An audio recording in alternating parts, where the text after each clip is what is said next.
and stand up to the culture, even though everybody is doing it. Decipher, is this right or is this wrong? And if it's wrong, I'm not gonna do it.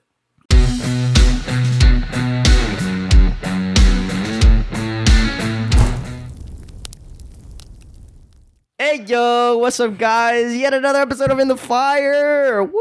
Thank you guys for tuning in, whether you're listening on Spotify, iTunes, or watching us on YouTube. We appreciate you. We've got a big topic for everybody today. Yes, sir. It's a hard one. It's a hard topic because going against the culture. There you go. Nice correction there, buddy. Nice tough. correction. Going against the culture is Wait, is before we hard. start the episode, Go ahead, Papa.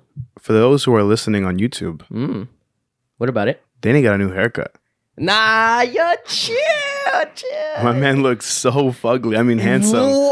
Handsome. Whoa. Whoa, you can't say that. I said you looked good with your haircut. I know. I was just joking. You look really good. Wow, dude. You look really handsome. I've gotten good comments about that. Yeah. I mean, it's so good. I hope everybody's definitely commenting good and everything. Yes, sir. Oh, you look good, man. Anyways, okay. Check check us out on TikTok and Instagram. Our TikTok's been popping lately, so check that out. Yes, it has. It definitely has. But yeah, man, today's topic is standing firm. Standing firm in a broken society. It's good, man. Wow. It's good. I think the overarching verse for what I wanted to say today is 1 Timothy 4:12. And it says in 1 Timothy 4:12 that do not let anyone look down on you because you are young. Whoa. But set an example for the believers in speech, in conduct, in love, in faith, and in purity.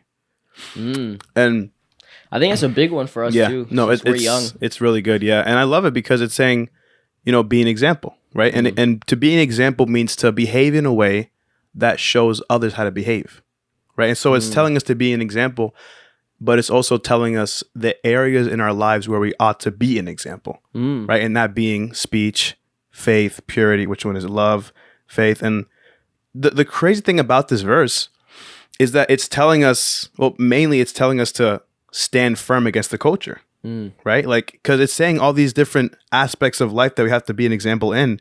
And when you take every single one of those areas of life, speech, purity, love, faith, and you view it from a biblical standpoint and a worldly standpoint, there are some major differences, right? Because it's different for believers than for people that are in the world. Absolutely. And it's very different. I think so. The way I wanted to tell the people is like three things in our toolbox that we need to have. 3 things in our toolbox of life that we should carry around, because living in a broken society, it kind of runs through and it can sweep you up. And having this toolbox of these 3 things, I think is really crucial, and it's something that we should carry around. So like a weaponry, right? Huh? Like what's the word for it? Like a weaponry. Like artillery? Yeah, or like what's the thing that Batman has? That the belt, right? Like this is like our weaponry belt. Something like that we need to fight, right? Not to fight, but to stand firm. So to go off of what you were talking about, one of the things, and I would say is one of the most important things in our faith, is wisdom. Oh yeah, definitely. Oh my gosh, how many times in the Bible does it talk about get wisdom, don't be a fool, get wisdom, don't be a fool?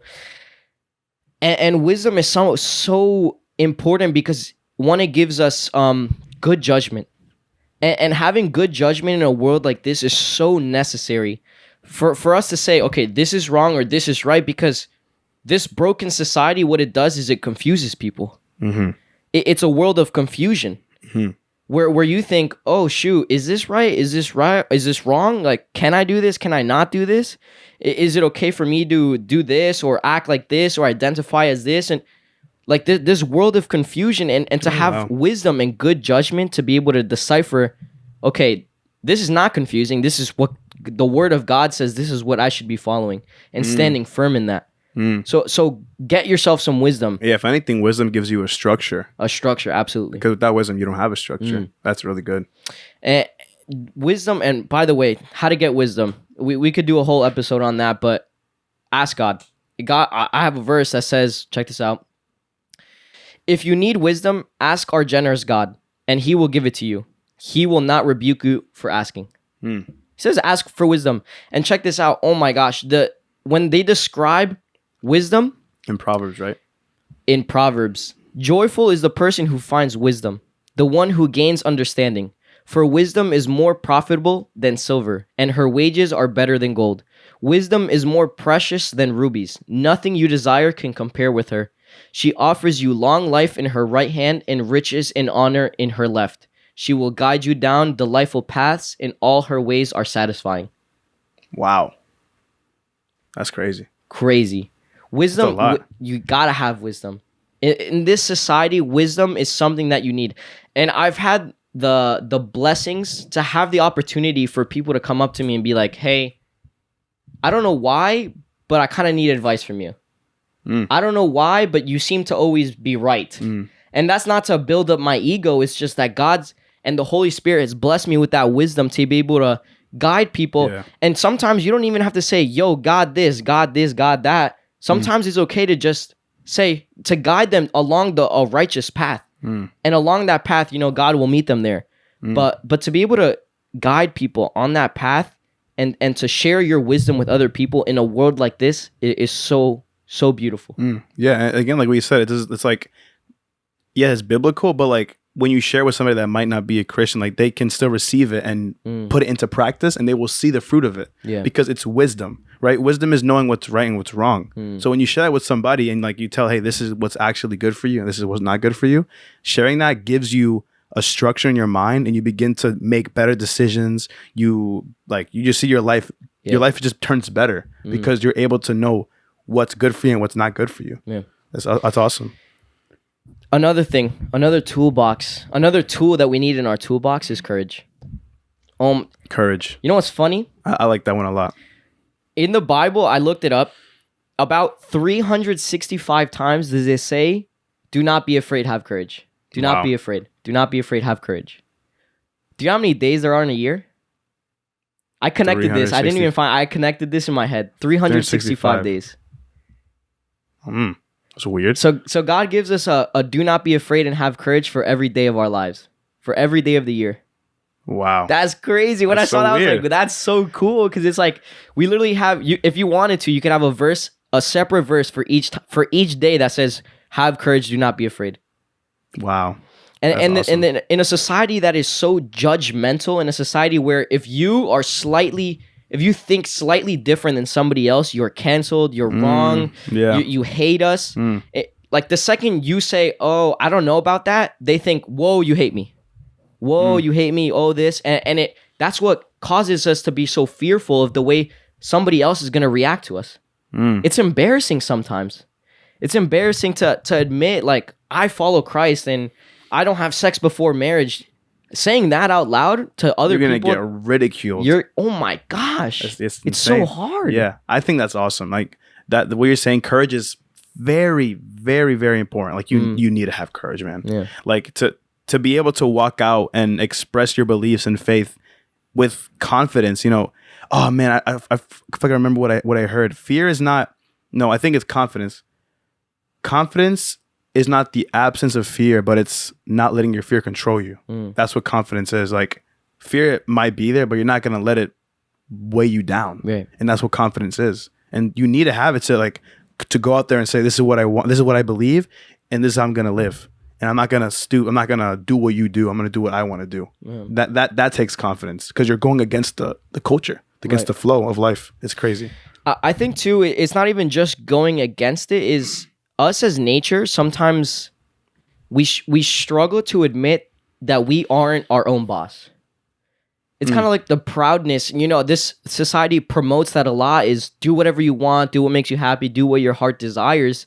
And we as Christians know that that's not the case. Yeah. That we are not our own gods. And to say that out loud, it's kind of hard for us, somebody proudful, it might to say like, nah, God tells me what to do. God dictates my life. I surrender myself to God. That verse to say that we die to ourselves. Well, I know you wanted to mention that verse. It's so powerful because it's something that it takes courage to do. Yeah. And look, I'm gonna just be harsh right now. The verse that says, deny me before man, and I'll deny you before my Father in heaven. That's a scary verse, bro. That is insane. A scary verse. That is scary. So for you saying, for you that has a family that might ridicule you for what you believe, and they say, hey, where are you going? And for that second you say, work, but really you're going to church.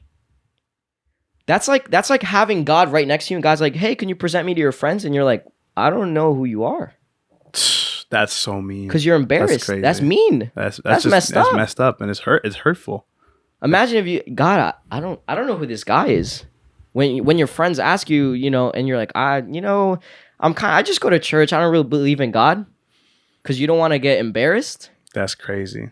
That's crazy. Watch God do that to you when you get up there, and Jesus and God's like, hey, this guy says he knows you, Jesus, my son. He says he knows you, and Jesus is like, I don't know who that is. I never knew you. I never knew you. Wow. And to piggyback off that, I wanted to give an example for like the verse I shared in the beginning, 1 Timothy 4:12, right? One of the aspects being speech. Just an example, right? Quick example.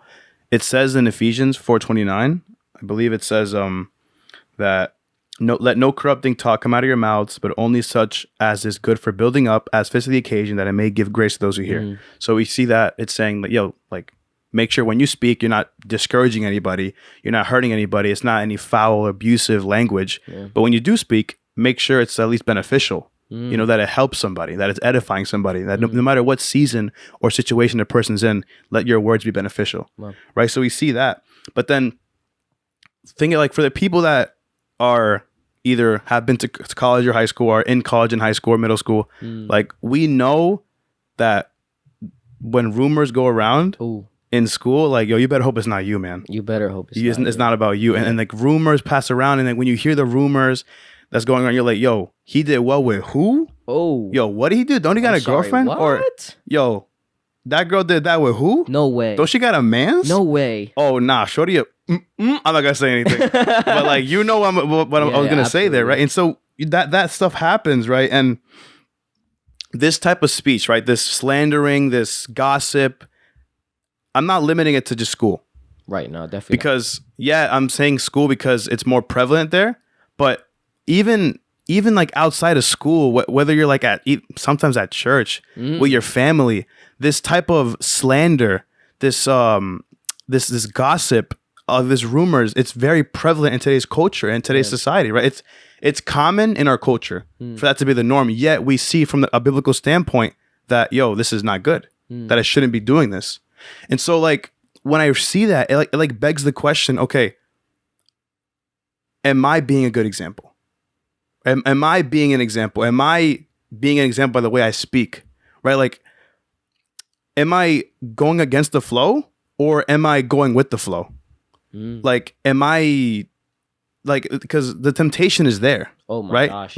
I have to assert this thing that people when you are saved and when you pass into life from death to life, and you're walking your faith of what's it called? Your faith walk. Yeah. When you're walking into that, temptations don't stop. If anything, they might get a little worse, right? And so I'm trying to tell you that when you're tempted to do that and to join the conversations, to gossip with people, those don't go away. But even though you're tempted, it doesn't mean you have to do it. Wow. Right? Temptation does not equal action. Even though if you're tempted, you don't have to do that. Yeah. You have the ability to die to yourself. Whoa. Right? And so people might be asking, what does it mean to die to yourself? Right? And to die to yourself means to because Paul says it many times. Yeah. Dying to yourself means to put to death the sinful ways and the lifestyle you used to engage in. Right? So it's like a person who might have very much struggled with gossip. Yet let's say you did find God and you've been saved. You're going to be tempted to join those conversations again. And you're going to be tempted. People are going to be around you, and you're going to want to hear. And in those moments where you're like, man, I really, really want to talk some crap. I really want to hear the neighborhood gossip, or what's going on in those moments. But then you remember a verse, and you remember Ephesians 4:29. You're like, oh, wow, I want to obey God. And so in that moment, even though you struggled, you remember that verse, and then you obeyed God, and you did not join the conversation. Wow. And there in that moment, you just died to yourself. You said no to yourself. Even though the temptation was there, and you really wanted to talk crap. I guess that goes too with the verse that says, Lose your life and you gain it. Mm-hmm. Love your life and you'll lose it. Wow. It's saying that's what dying to yourself is. It's saying no to yourself. And you didn't join the conversation because you remember the verse, and now that's what dying to yourself is. Wow. And like I use one example as speech, but that applies to everything. Oh my gosh, yeah. You know, that's not just speech. That's like, you know, maybe you're tempted to lie, you're tempted to lust, you're tempted to hook up with somebody. Those temptations are there, but again, temptation does not equal action. You can respond. And the reason it's hard because, you know, we think, okay, the temptation is somebody coming up to us and trying to make us engage in that. But seeing everybody around us, sometimes even family and friends, do that, and for us to say, no, we're not doing that, and knowing the repercussions that come along with it. You know, this week we talked about, in church, they talked about the story of Daniel and his friends. And to fast forward the story, you know, this king sets up this statue and tells everybody to bow down to it. Everybody does it, except these three godly men that say, no, we're not doing that. And he says, crazy. If you don't do that, I'm basically going to kill you. I'm going to throw you into this fiery furnace. And for them to say, no, I'm not doing that. I don't care what happens. That's crazy. Whether God saves me or he doesn't, because even if he doesn't, I know I'm going to be in there, up there with him. They don't do it. And that's what we're here to call you for is, look, have courage, right? Have wisdom and stand up to the culture. Even though everybody is doing it, decipher, is this right or is this wrong? And if it's wrong, I'm not going to do it. I don't care how many people or even if my family does it. Because so many times we see our family do it and we kind of tag along because it's like, it's our family. But to say, no, I'm not doing that because that's not what God calls me to. Oh, that's hard, man. But take courage. Yeah. And that's where the third tool comes along in our toolbox is daily relational connection with God. That's the Bible verse that says, take up your cross daily. God is not just, once in a while, you know, when the situation comes, I'll defend you, God. No. God says, stand up to the culture right now. Wow. And to go along with the verse you shared in the beginning, it doesn't matter if you're young. A lot of times we think we're small. We're just one person in billions. And I'm young. I'm not wise. I'm not good enough because I'm young. I haven't had the experience that these adults have had. My opinion can't change the world. What a lie, man. That's what about that song that says, my little light, I'm gonna let it shine? Well, that song, you know that song, right? I think I know. I'm gonna let it shine. God wants you to let that light shine because He's a light in you. You are now a light of a beacon of hope, a beacon to change the world, and you can do it. You standing up to the culture, like you said, we are an example, right? We talk about evangelism and talking and preaching and sharing the gospel. Yeah, that's amazing. But something I've learned recently is sometimes evangelism is not just when you talk to people. Evangelism can be through the way you live. If people see you living a life full of wisdom, a life full of righteousness, a life full of love, with God on your side, that is evangelism on its own because they're going to see you and be like, whoa, I want what he's on. You know, when they say that, I want what he's on. Crazy. And I'm sorry to tell you, I'm not on drugs, I'm on God. So when they see that, they're like, dang, I need that. I need that. Wow. Yeah. That's so good. I love it. It's like it's what you're saying. Like, you have to have confidence, to have that wisdom, and it's about standing up. It's about standing against it. Like, you're going to be tempted every single day. The temptation to give in to what everybody else is doing, that's a daily battle. And so that daily relation with God is what will give you the strength to say no to yourself. That's the key. That's the key to it. I feel like without the third one, you can't have the other two. Like, to have wisdom, to have the second one you said, to have wisdom and courage, and not have daily relation. I don't think that's possible. It's not. I think you need to have the third one to have both the other two. And the thing is, like, again, you gain that confidence, and you also gain the strength to be able to die to yourself and not just submit to everybody else's opinions and actions, right? Because it's saying love, be an example in your love, your faith, like all these different aspects, right? And so in those aspects, you learn the wisdom for each aspect, and then get the strength to obey in each aspect. Wow. And that's what it is. Like when you learn to die to yourself, that's when when you die to yourself, that's when you become an example. Wow. Because you're dying to yourself, right? So like, let's just say I stopped talking smack, whatever, and everybody's like, yo, Lewis thinks he's better than us now. Lewis thinks he's different because he stopped talking smack with us when he stopped gossiping with us. Those comments might happen. Oh, yeah. But maybe somebody might change. They might see how I've changed and acted differently and no longer, do that stuff. And they might see that and say, wow, they might change. So, something I got from what you were saying is we don't know what happens in the back. We don't know what happens in the background. Yeah. And from you deciding, I'm not going to engage in what the rest of the people are doing. Yeah, they might, not might, like most likely they're going to comment on it. They're going to comment on it. They're going to say, I don't believe in that clownery. What are you doing? Like, that doesn't matter. Like, just have fun. Do what you want. Blah, blah, blah, blah, blah. And when they see good fruits producing from your life because of that decision you made, they're going to say, whoa, like, maybe he was right. All those years back that he said, maybe he was right. Yeah. And you don't know what happens in the background. You don't.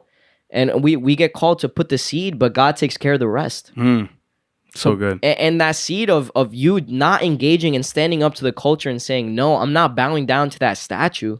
That's huge, man. And God sees that. You got to know that God sees that and he's going to be there with you. And to fast forward, again, the story of Daniel, to continue it, they throw the people in the fire.